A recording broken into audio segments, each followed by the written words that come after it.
Hello. I've just finished planting up my olive trees in this border at the side of the cottage, and they're going to give this border some height and year-round structure. And you can see all my videos about olive trees in a playlist on my channel, and I'll put a link just up here. That's if you're interested in olive trees. Now I'm about to turn this border into a Mediterranean style scented border. So I've bought a selection of plants which includes lavender and thyme and rosemary. And I'm going to be planting these in a kind of repeated pattern along this border, right along this path. So it's the ideal place because as you walk along this path, you'll get the aromas from these highly scented plants.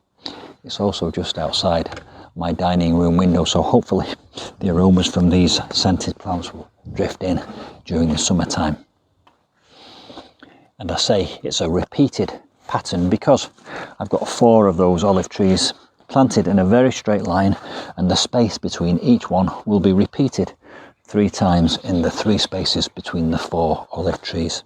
And that repeated pattern will be a rosemary at the back, a lavender at the front, a rosemary at the back, a lavender at the front, and then in the middle I'm going to plant 4 of these box plants.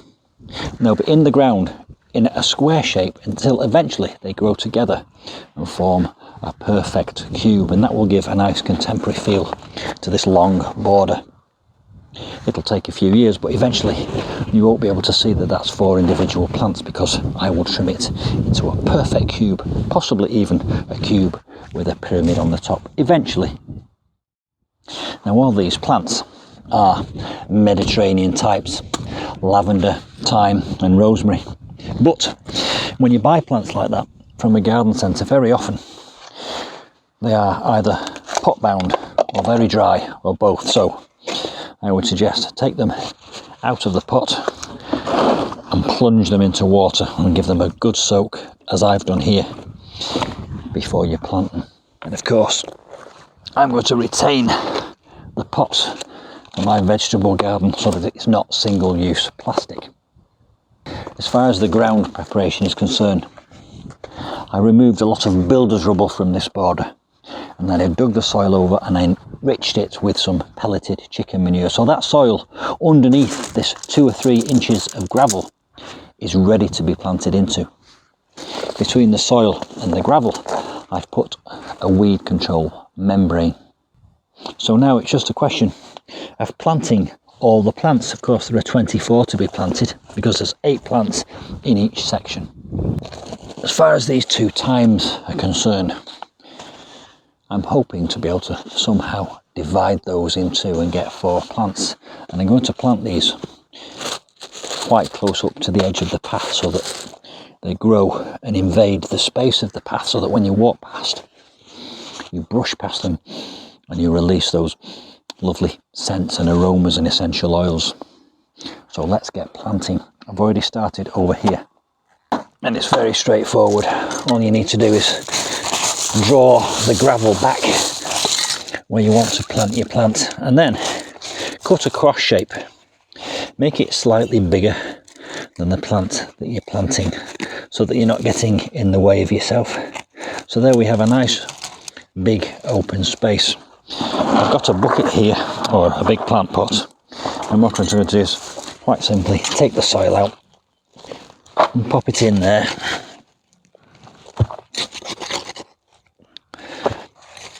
And giving myself lots of room to work. And then I shall take a rosemary, which is going to go in this hole.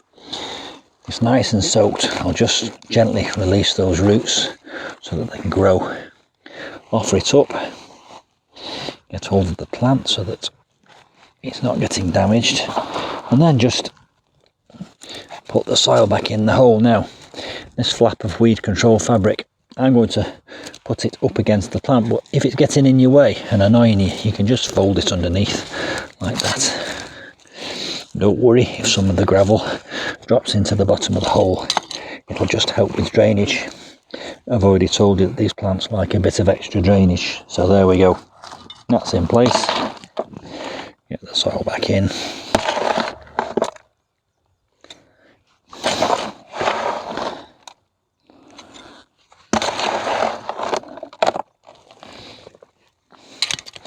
firm it nicely down. Bring back the weed control membrane that I folded underneath.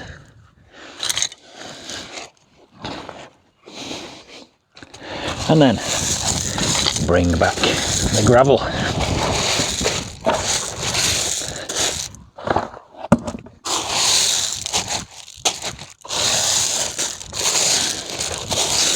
That's one in, 23 more plants to go. Rosemary. I love the smell of rosemary, and this is lovely because it's right next to the kitchen door, so that when I'm cooking lamb or roasting vegetables, I can just come out and cut myself a little bit of rosemary and put it in the pot. I will now go ahead and plant the remaining plants into the border, and I'll give you that in fast forward, and I'll come back to you at the end for a quick recap, and I'll tell you about an interesting project which I've got going on the other side of the garden. I'll see you in a moment.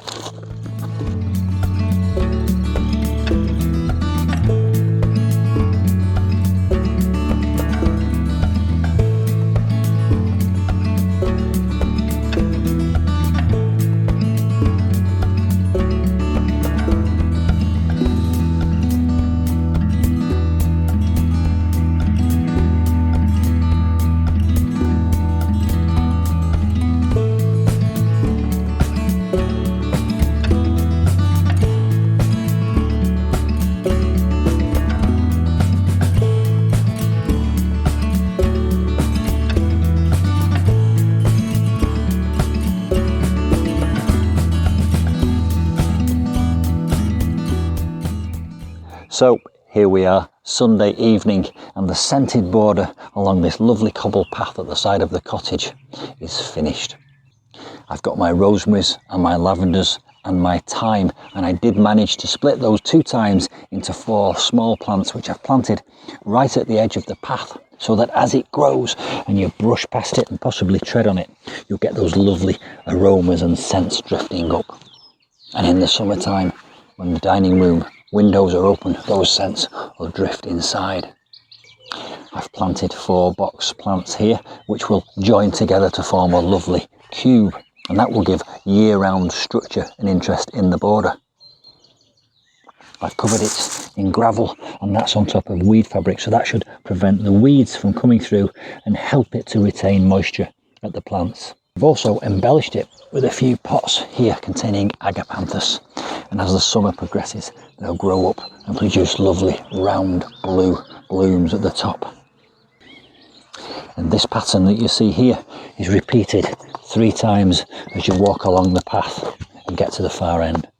The last thing I need to do now to finish this whole border off is put a windbreak fence along here, which will separate the long border here along the path from the garden at the rear of the cottage. And I'll be doing that very soon, and I'll be painting it black to set off these lovely olive lollipops. So there we go. I hope you've enjoyed that video. If you have, please do like it, and also subscribe to my channel if you haven't already done so. Don't forget to hit the notifications bell so that you'll be notified of my next videos. And I mentioned earlier that there's an interesting thing going on in the far corner of the garden, and that is the wildlife pond. The time has finally come for me to start planning and digging the wildlife pond in the wildlife corner of my garden. So come back soon and you'll see how all that turns out, and hopefully I'll see you soon.